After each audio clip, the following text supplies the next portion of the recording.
think we are live. We are live. We are live. Hi, everyone.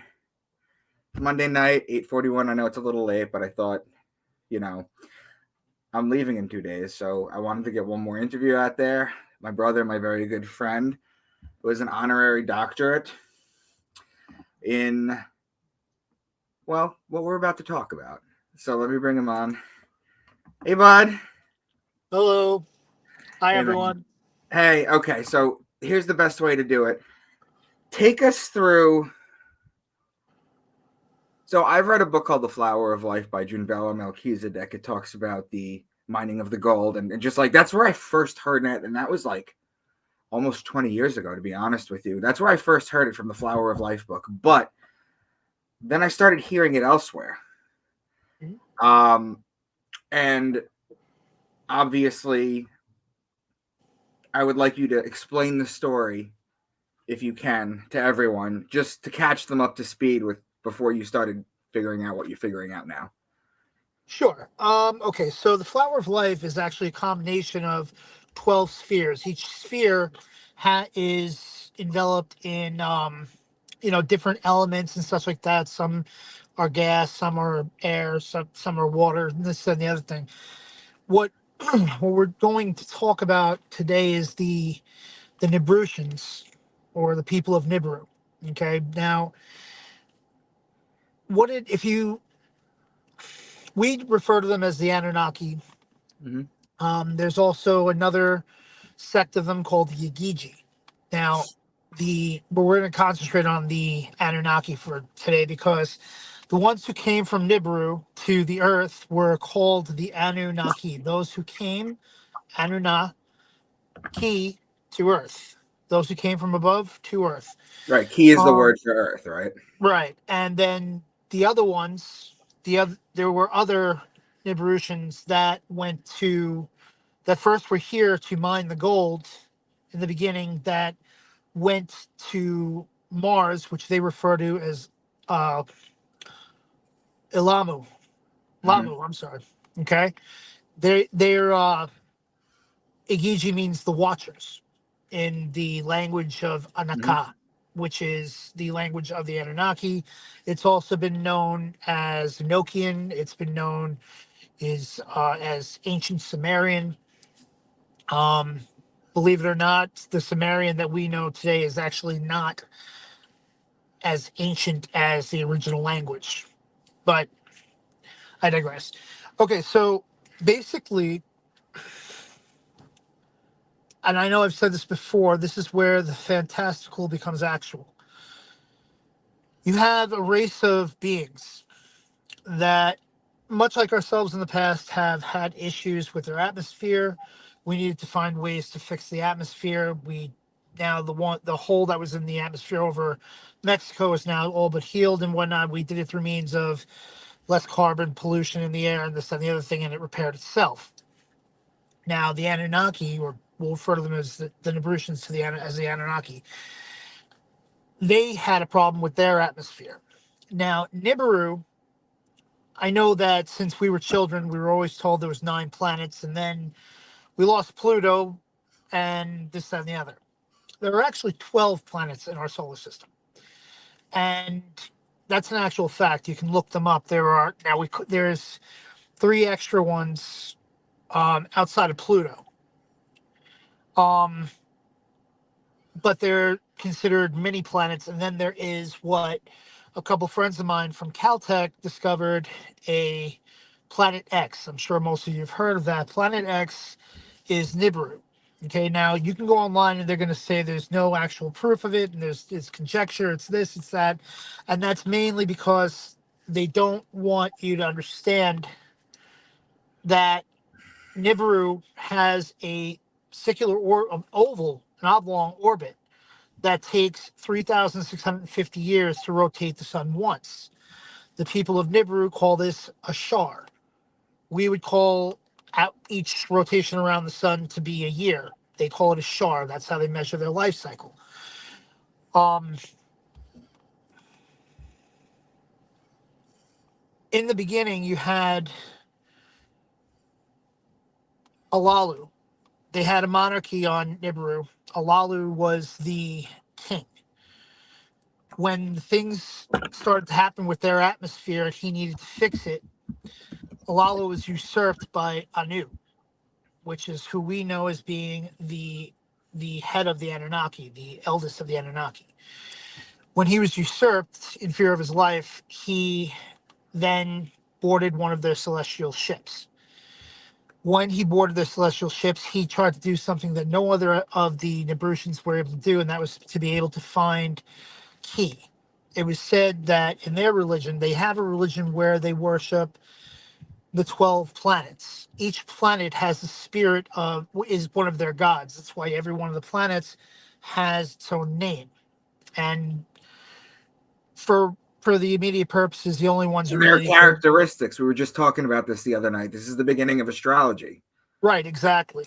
And it's funny because the 12 houses were the sigils or the glyphs that were given to the zodiac signs were actually given by Enlil himself. He designed them himself to be able to chart the heavens and such. It's actually really cool. Mhm. So Alalu departs, stealing one of the celestial ships, and he's going to find what's called the veins of Tiamat. Now, Abzu, okay, Abzu is the in their religion, how they believe, Abzu is God. He is the creator of everything, right? And that's what they call him. They call him the creator of all. Now, in the beginning, he manifested using the primordial waters, manifested himself a wife, Tiamat. And his wife, he wanted to give her everything he could because he loved her. And he gave her what was called the veins of Ki. The veins of Ki are gold. The Anunnaki, because of their depleting atmosphere, found that if they used large quantities of pulverized gold, they'd be able to heal their atmosphere. So that's why he was going to Ki. He wanted to find Ki or Earth and find that gold to bring it back and then become king Is again. that because gold was very rare where on their planet and it's absolutely abundant here? Correct. And that was one of the biggest issues. They're the only place that they knew of, and he was very big into his studies and such like that when he was younger, and he knew of the golden veins on Earth. Mhm. The biggest problem that they had was Tiamat when she was destroyed. Okay, she we know it as the Kyber belt. They call it the hammered bracelet. Okay, it's meteors. All you know, you've seen the Kyber belt and such like that. It's a string of freaking meteors you can't get through. So he knew that Ki was on the other side of it, the seventh planet from them. So he passed Pluto that they call Gaga. They call he passed Lamu, and as soon as he got to the belt, he used these weapons of mass destruction that the Anunnaki, like pretty much world enders that they had created, Mhm. and he blew a tunnel to get through, a hole between the rocks to get through. Once he got through, he finally saw Ki.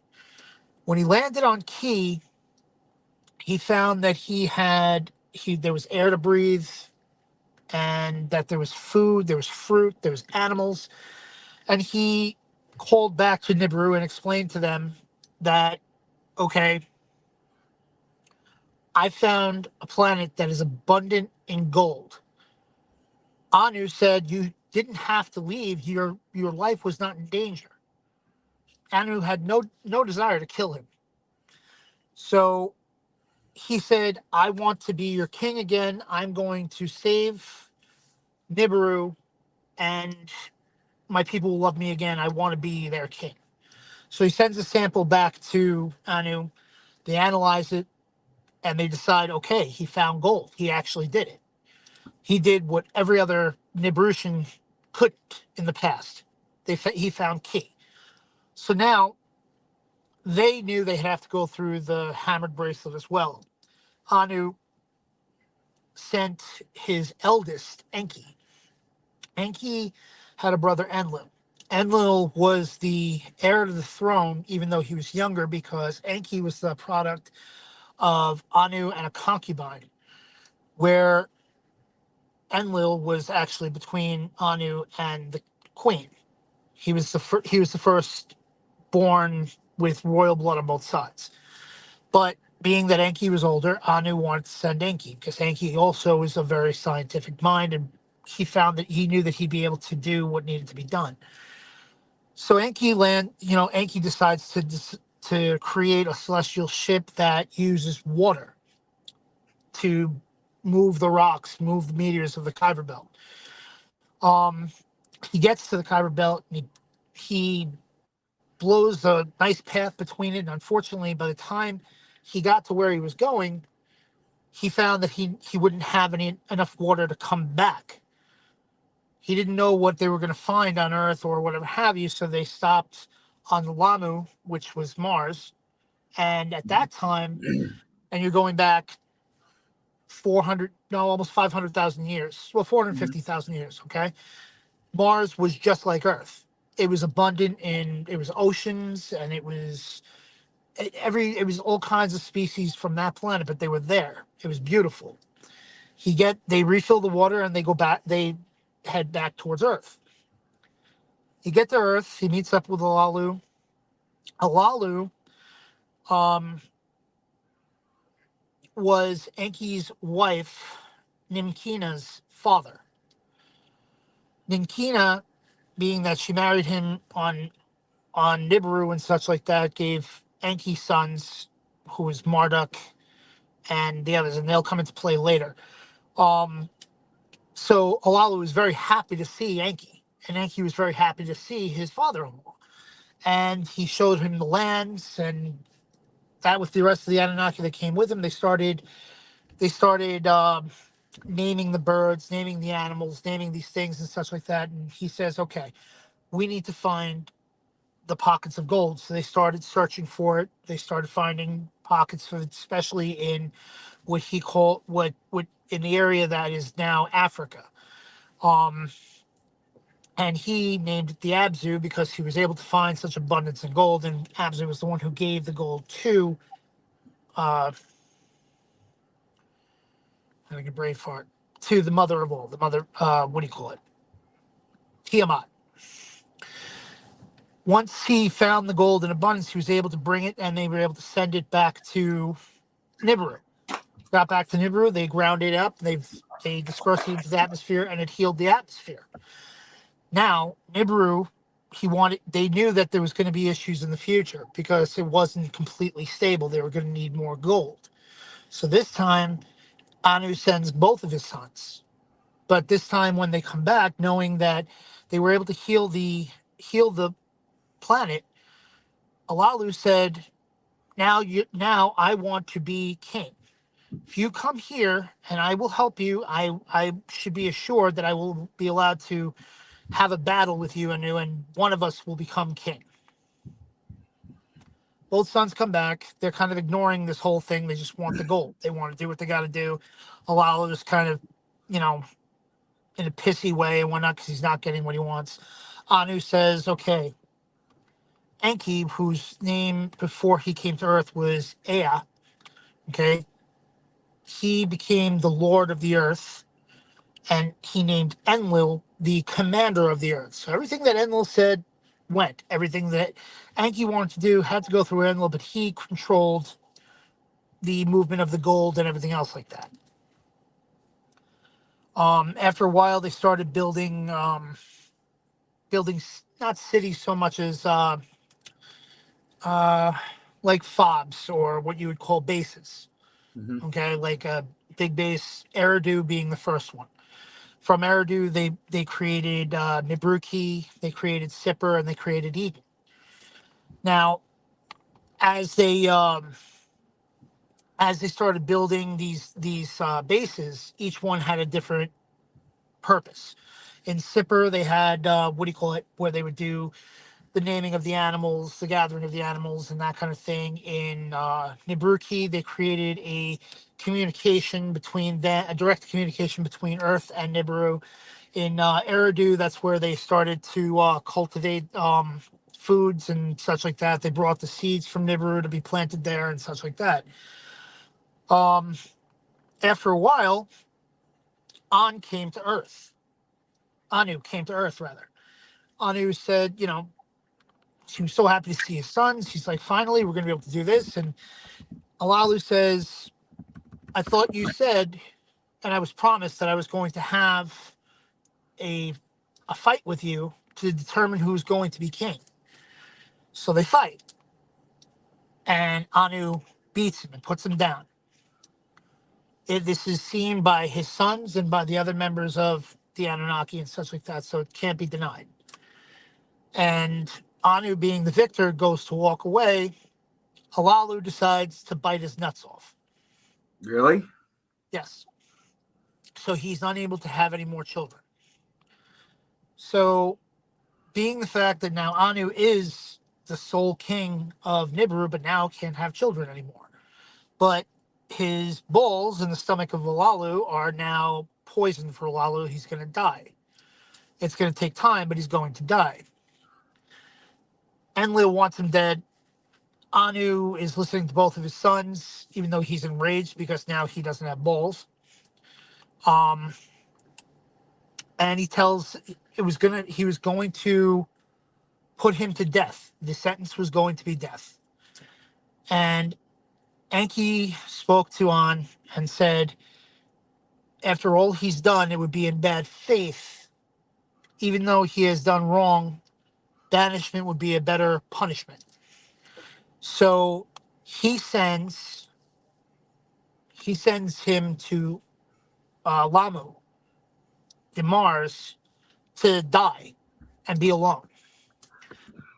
When they get there, the farrier that took him to Mars said, I'm going to stay with him until he dies.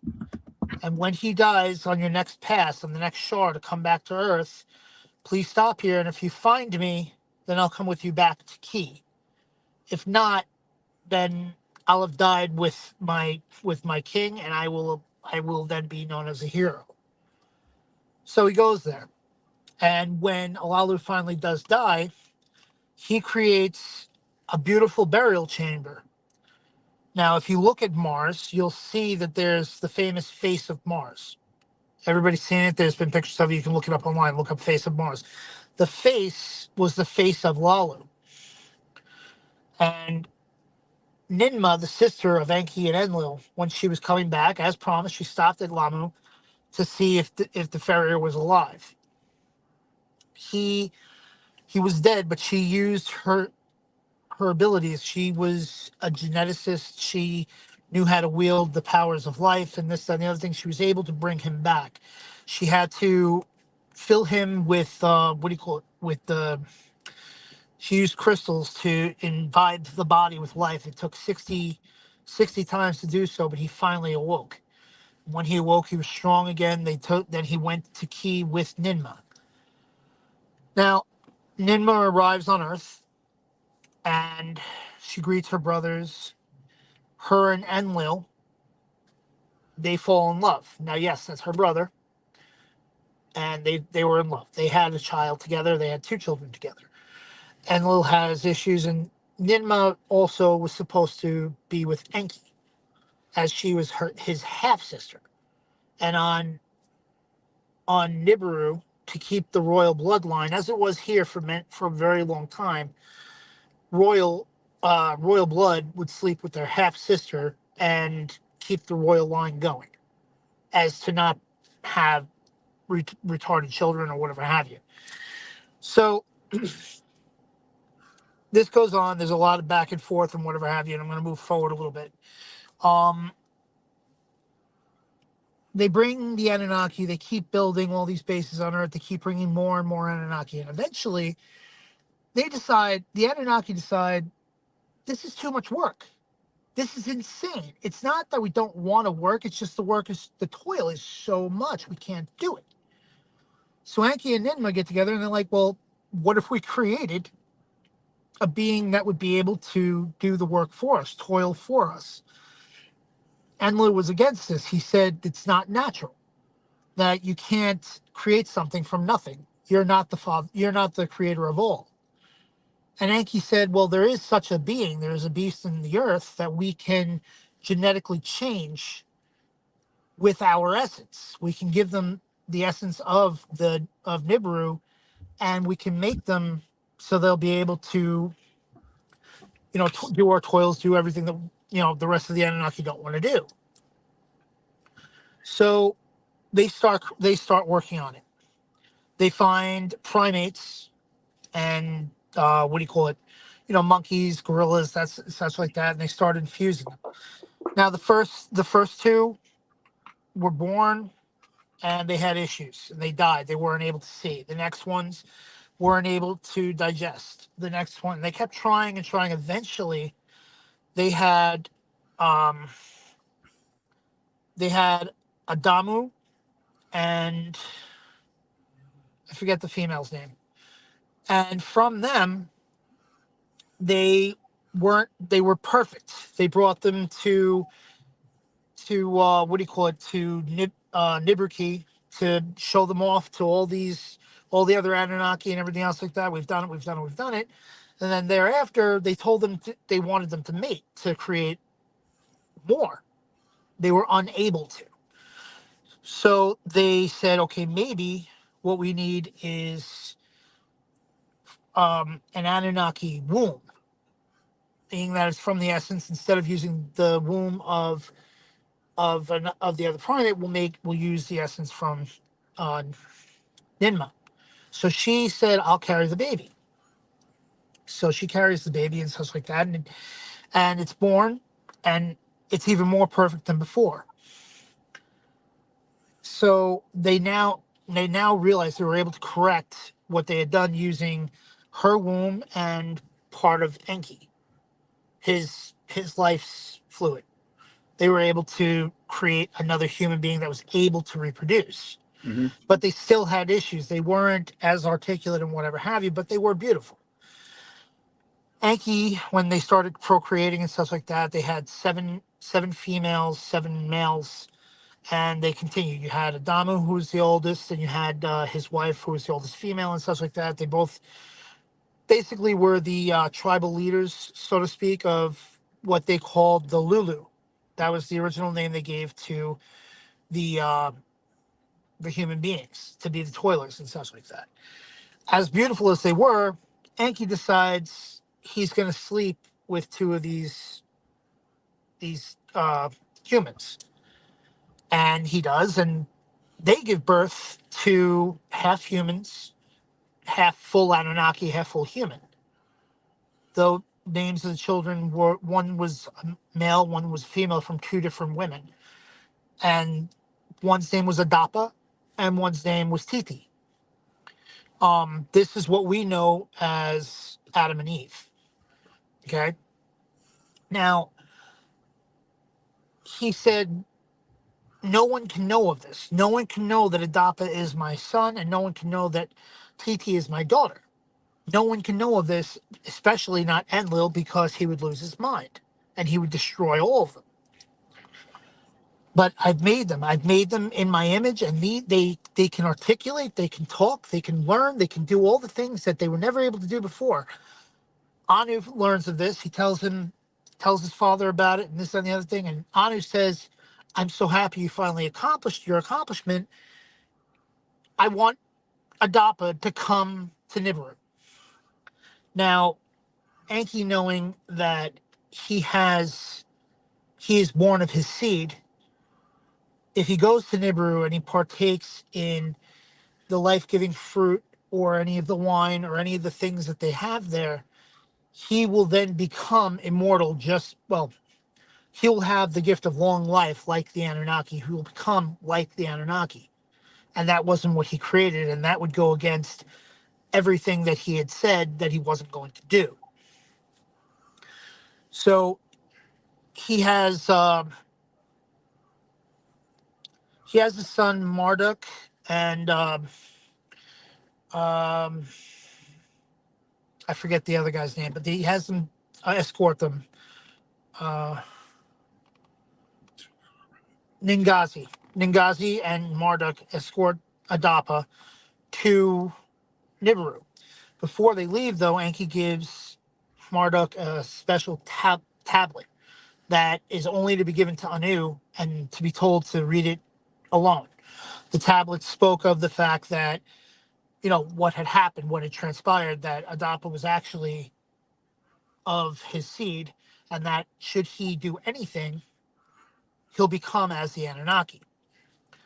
So Anu receives Adapa, and Adapa is very cordial to him, kneels before him, answers his questions, anything he wants. They give him clothing, and he says, "Please feast with us." And Adapa refuses to eat. And and Anu says to him, he says, "Why are you not eating and drinking with us? What have we done to offend you?"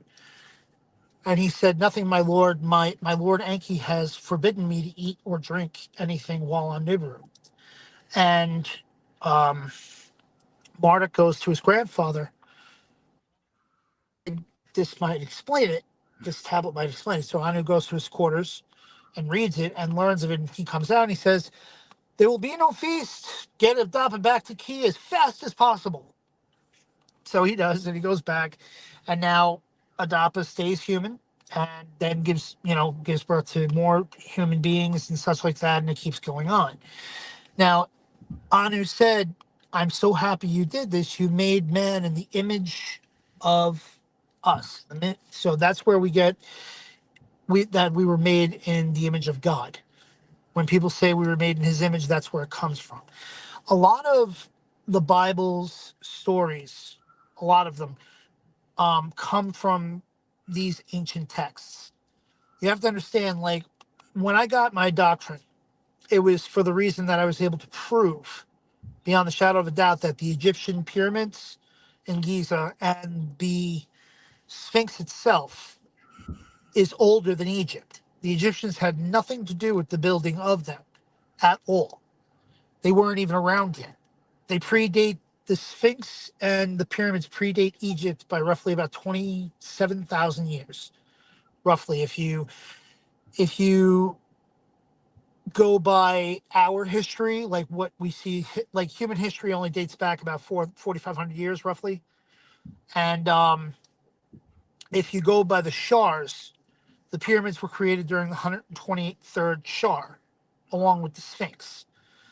So that's roughly 27,000 years before the flood. Okay, so the flood had happened. Once the waters receded, the pyramids still stood, and the Sphinx still stood. Granted, they were under sand. They dug them up over years later and such like that. Or you look at the story of Cain and Abel. Cain and Abel were the first sons of Adapa and Titi. They were brothers, twin brothers. Marduk uh, and I forget the other one's name. They took on the two boys as their uncles. They only found out about that later on when Enki explained to them that Adapa was actually his son and Titi was his daughter. So these were their nephews.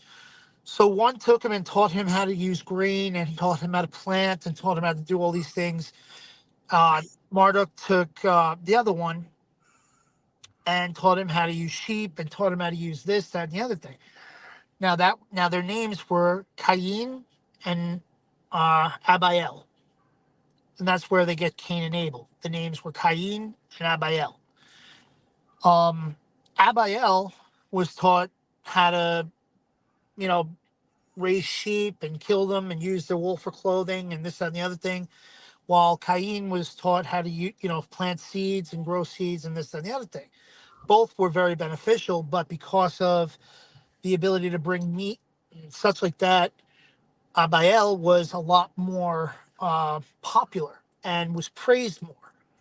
And this pissed off Cain greatly because he said, "I bring the seeds and I bring the fruit and I bring the wine and I do all these things, and yet everyone, loves Abiel more." So he crushes his head with a rock and kills him. This is Cain and Abel, like This is 100%. so that's what it is. That's exactly what happened. He killed him, killed his brother, and when Anu learns of this, he leaves it to Enlil, and Enlil says he should be put to death. So finally, Enki comes clean about the fact that uh, Kayan, Cain is actually his grandson. So instead of putting him to death, he changes his genetics so he's unable to grow a beard, unable to age like the rest of them. He ages slower, and he is not able to look like a man. He's not able to have a beard. He's not able to do the same things. And he banishes him to the dark, what they called the dark lands, which would later be the mountains and such like that. And that's where you've heard of the Canaanites, and he created his own people. He slept with the other women and created his own people. Mm-hmm. And that's basically where you see the mark of Cain. The mark of Cain is the fact that he was unable to grow a beard, unable to. It's not as complicated as the Judaic Catholic system may describe. Mm-hmm. But he was cursed with long life and the inability to. There were certain things that he would die in pain and stuff like that when he did die. So that's Cain and Abel. That they now you talk about where Dappa and TT first lived. When they started building the bases, they started divvying them up from the head Anunnaki, the higher echelon. Ninmah was in charge of Eden, and Ninmah, because she loved Adapa and she loved Titi so much, because they were part of her as well. She wanted to be in charge of them and such like that. So they were sent to live in Eden, and that's where they had Cain and Abiel. Mm-hmm. When they gave birth to the boys, they wanted to. It wasn't because they did anything wrong that they were expelled from Eden. They had to leave Eden because they wanted to put them amongst more people so they could have more humans that were as intelligent as they are. They wanted to mix the bloods with the other humans that were like the Neanderthals and such like that. They weren't as we are yet. Like I've told you before, and I'll say this now, there were originally 9 species of human. We were the ones who just, natural selection, we were the ones who came out on top because we have the ability to use our brains. We have the ability to analyze things, learn things, speak, learn languages, do all these things where the other human species weren't able to.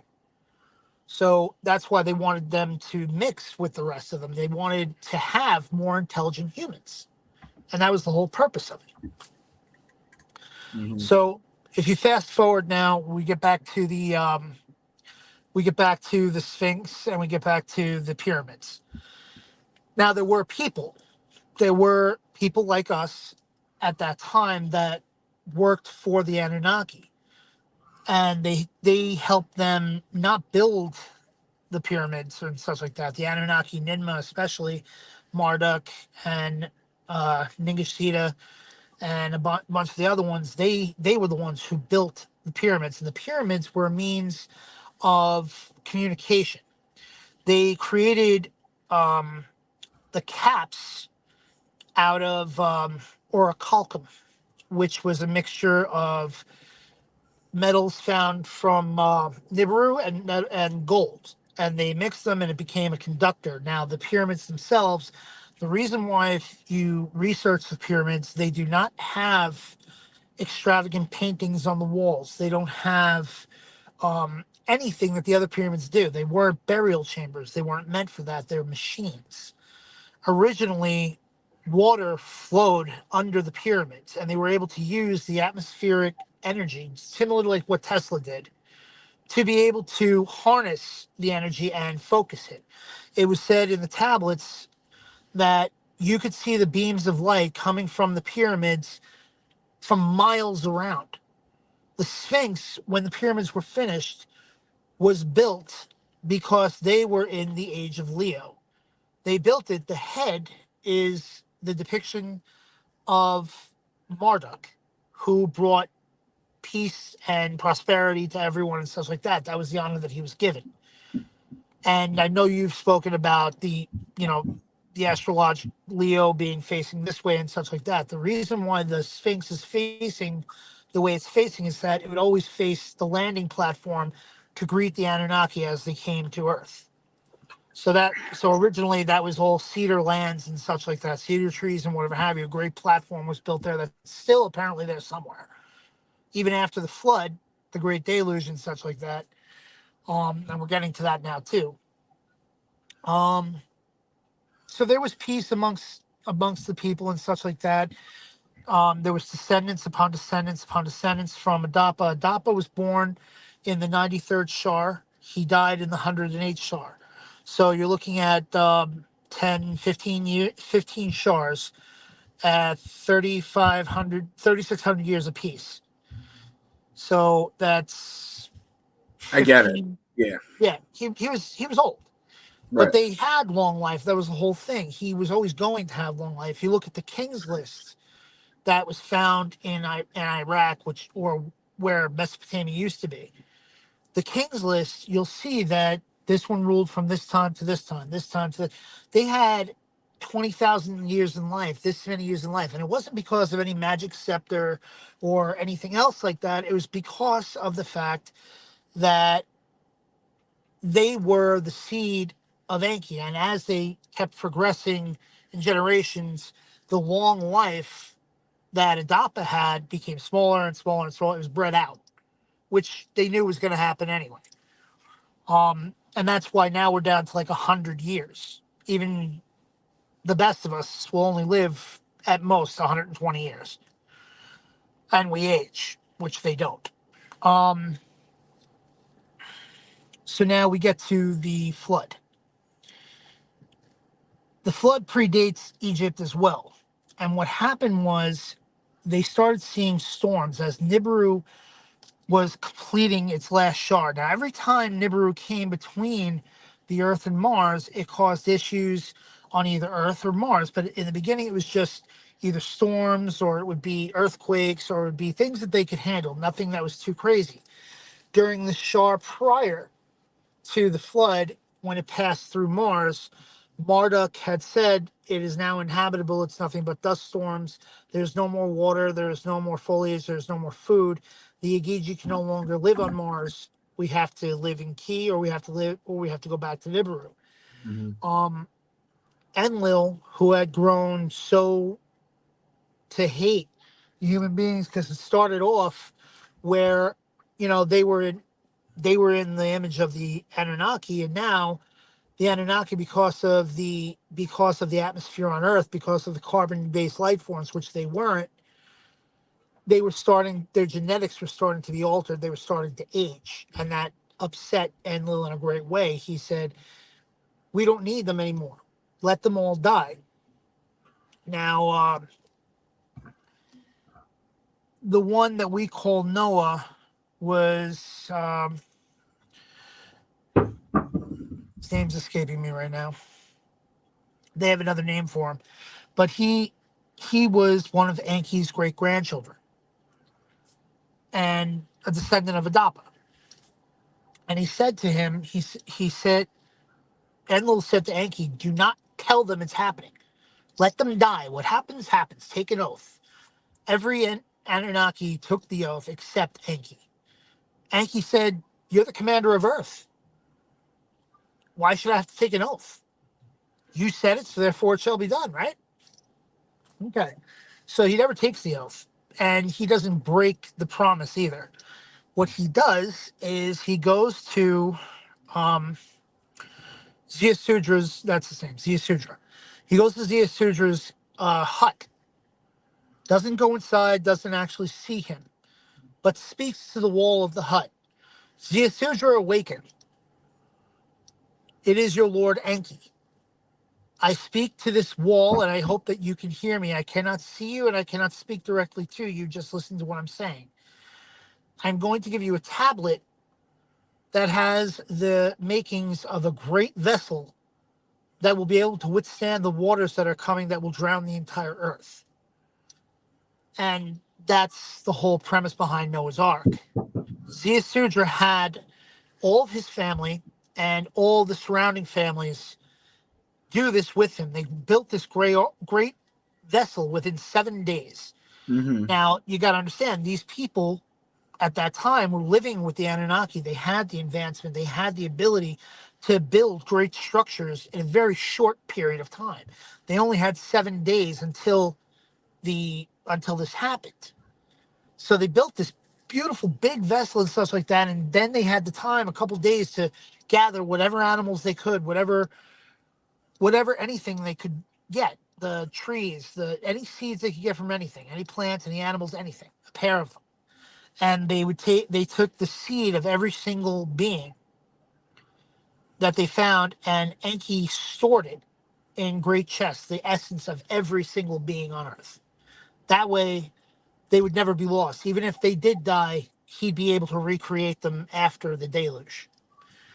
So they go through the whole 40 days, 40 nights, and then finally Ziusudra opens up the sealed door of this vessel, of the ark, Mm-hmm. and he sees the sun for the first time in over a month.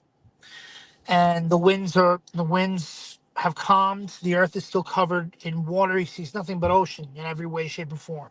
He starts releasing birds into the air, and this correlates in part why the dove is so important in the Catholic religion and such like that, because out of all the birds that he released into the air, they all came back with nothing except one dove returned. One white dove returned to the ark with an olive branch in its mouth. He had known that they had found land.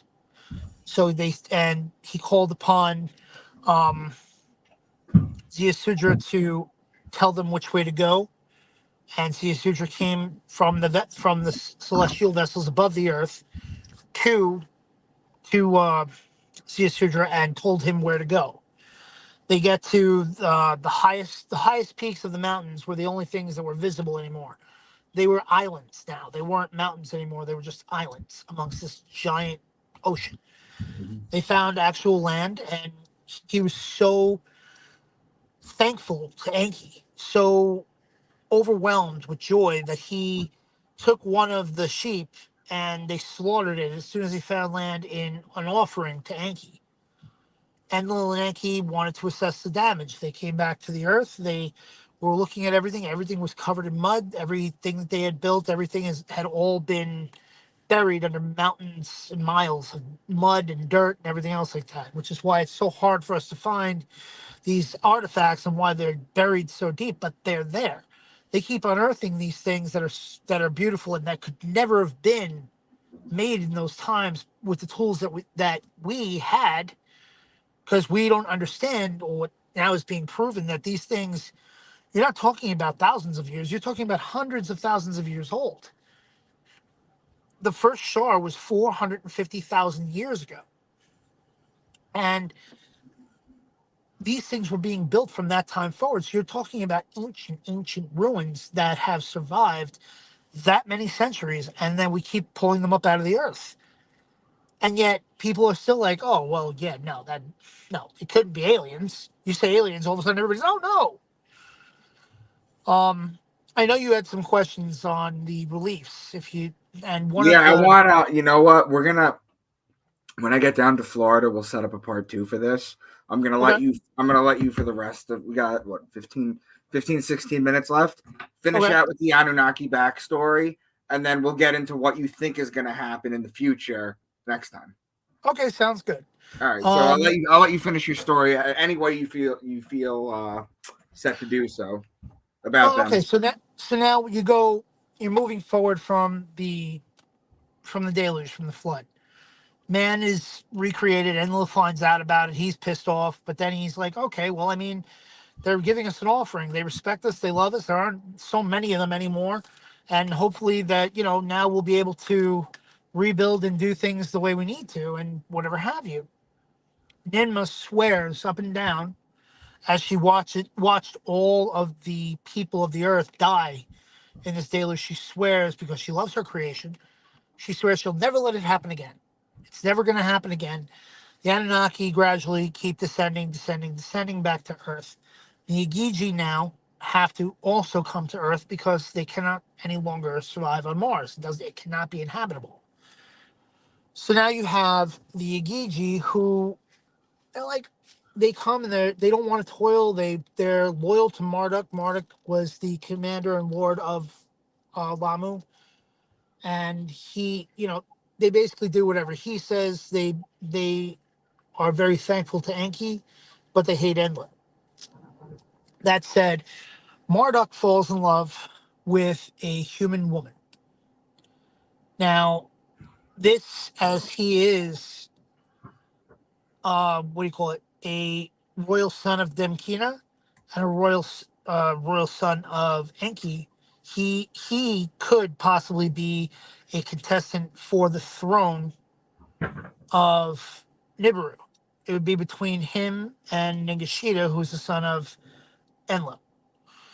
But he falls in love with a human and he says, I want to marry her. And Enki said, that can't happen. That absolutely cannot happen. And he said, so he speaks to Anu. They get together at the council of the Anunnaki and they decide, okay, he can marry her, but he can never come back to Nibiru. He is going to be, he will be the new ruler of Earth, but he can never come back. So he agrees to this and marries this girl. Now the Igigi see what he had done. Okay. This was supposed to be a one and done thing. Every Anunnaki was not allowed. It was a edict by Anu that the Anunnaki were not allowed to mix blood with the humans. But the Igigi said, well, if Marduk can do it, why can't we? These are beautiful women. We have needs. So they too went against Anu and they started breeding with the humans. Enlil sees this and becomes enraged. Now, the correlation, if you read the book of Enoch, okay, the correlation here is the 200 that stayed. There were 200 Gigi that stayed on Earth. There were 200 angels that fell from the heavens. Azazel was the leader of them. He was the one who said, Marduk can do it, and so can we. He has a different name, and I can't remember. He has an Anunnaki name. I can't remember it offhand. So they start sleeping with these human beings. They start teaching them things that Enlil did not want them to know. How to use nature, how to bend it to their will, how to make nature,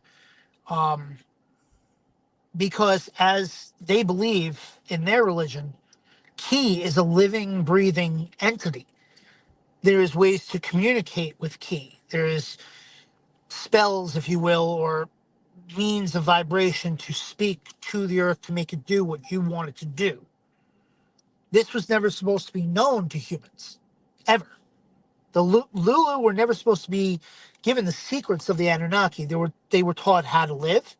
They were taught how to toil. They were taught how to gather gold. They were taught how to refine gold and create things and such like that. But they were never supposed to learn how to make weapons. They were never supposed to learn how to use these means to control the earth. The Igigi, going against Enlil and going against Anu, taught them everything. They taught them how to work iron with, and they created weapons out of the iron. They started creating factions.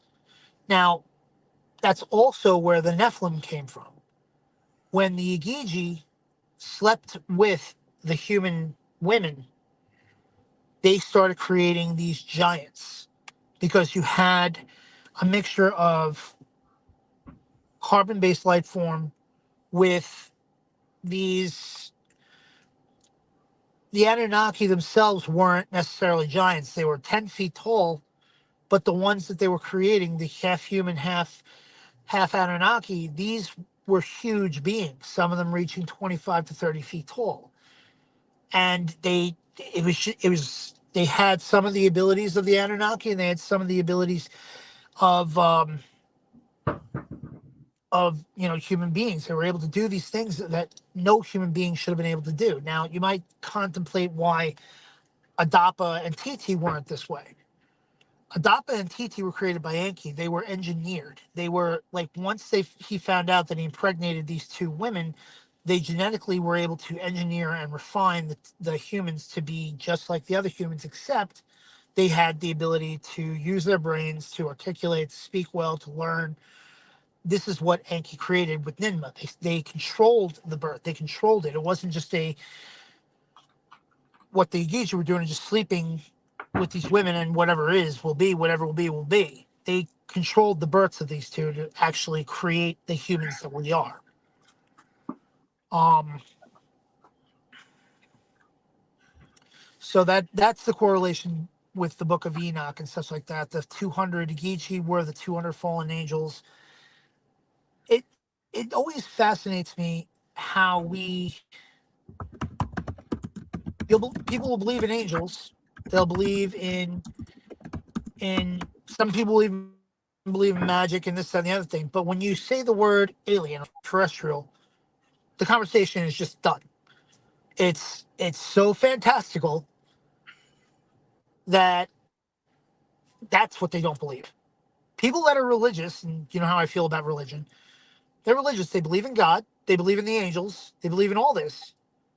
But if you ask them if God's going to come down and actually, shake their hand, speak with them, make them a meal or something like that, no, no, no, no, no, no, no. He's not a real being, but you just said you believed in him. So you're telling me you don't believe in something that's real? Oh no, it's real. Sorry? Doesn't work.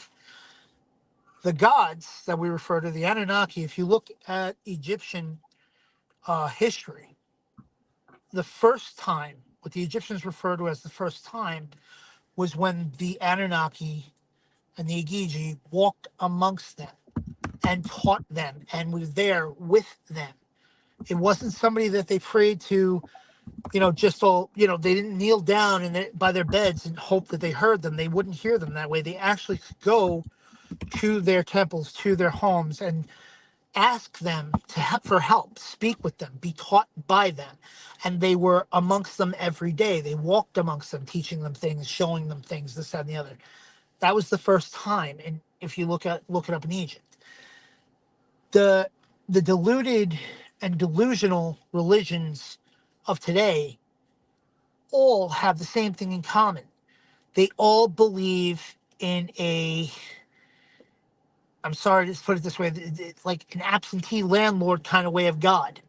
Okay? They don't believe that it's an actual individual, but they say they do. They say they do, and yet they don't. You believe in the angels, you pray to them, but you don't believe they're going to come to you and actually show you something. Or if somebody says, God spoke to me, which maybe they did, you think they're crazy. Okay? If you look at John Dee, right? John Dee was the first to communicate with the Anunnaki from Earth. He was using vibrations similar to what they used in the pyramids and stuff like that. He used obsidian as the basis and such like that to be able to communicate. And through the vibrations and through the proper elements and whatnot, he was able to actually communicate with them. And they retaught him the language. They didn't teach him the language so that he could be like, oh, I know this mysterious thing, and I'm just gonna. They taught it to him so that way when he could find the metal library, which is now currently in Ecuador. We haven't found it yet, but that's where it was said to be. That way he would be able to teach other people, and they'd be able to read it. They'd be able to understand it because remember I told you they gathered all the essences and they gathered everything from every animal and stuff like that. These tablets that they put everything on, they were different types. There's golden tablets, silver tablets, platinum tablets, and everything, showing how they called it the ME.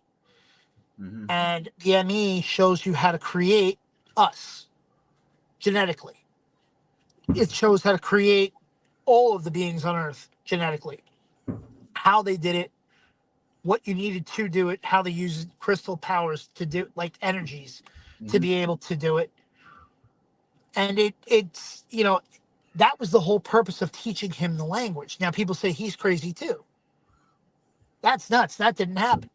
Why is it that people constantly, they'll believe in something until you ask them to make it real, until you ask them to justify the reality of it. And when that happens, oh, well, I've never, I can't speak to God. I can't speak to the angels. Like, no, they don't answer back. Okay, so who are you talking to? You know what I mean? Yeah. It's like, yeah, So, I just can't. I can't justify it. I really so can't. That's what. Johnny, do me a favor. We've got just a few minutes left. Okay. If you want to, we've got. Oh wow, we had like 50. What is it? It's almost 10 o'clock on a Monday, and we had like 55 people in the room, just chilling, Oh, listening. cool. So that was pretty cool. So thank you everyone for being here. I was trying to moderate the little chat on the side and listening to this. I know most of the stuff from you already, but that's the backstory. So what are we gonna do in like 2 weeks when In I 2 weeks, we can talk about their return and what we might be seeing, what could happen, what is probably going to happen to the Earth within the next 7 years, because this Shar is up in roughly about 7 years. So we should, in the next 5 years, see Nibiru in our night sky. It'll be about as bright as the moon, and we'll talk about what could happen to the Earth, what probably will happen to the Earth, what could also happen to the moon, could happen to Mars. The moon, as far as we know, has never been inhabitable, but there are other planets out there that we can go to, and maybe, just maybe, and we'll talk about this next time, maybe that's why they're coming back, to take us there. who knows? All right, but listen, if you want to tell everybody where they can find your information, or where can they, if you want. Well, right now, there are a couple colleges that are teaching my research. Um, if you guys ever want to contact me, if you go on Facebook, I have a group on Facebook that I just post things occasionally, but I'll always be on there if you want to ask me some questions. I'm more than happy to tell you anything you want to know. Um, I've spoken with Billy Carson, such like that. I've spoken with a lot of people. I've had contact with Graham Hamilton and such like, and we have a lot of debatable things and such like that. And we'll, if you ever want to talk to me about that, I'd be more than happy to, square you guys away. It's called The Truth of Everything. And Mick might be able to post, I'll post it. yeah. But you can always find me on there. And I'd be more than happy to answer any questions you guys have. Beautiful. All right, I will see you guys soon. I am leaving in 2 days, so I don't know. I'm not gonna give you guys some road video, some hick shit. I'm not gonna do that. But if I think of anything cool, I'll post. But thank you guys for being here. I really appreciate it. And I will talk to you soon.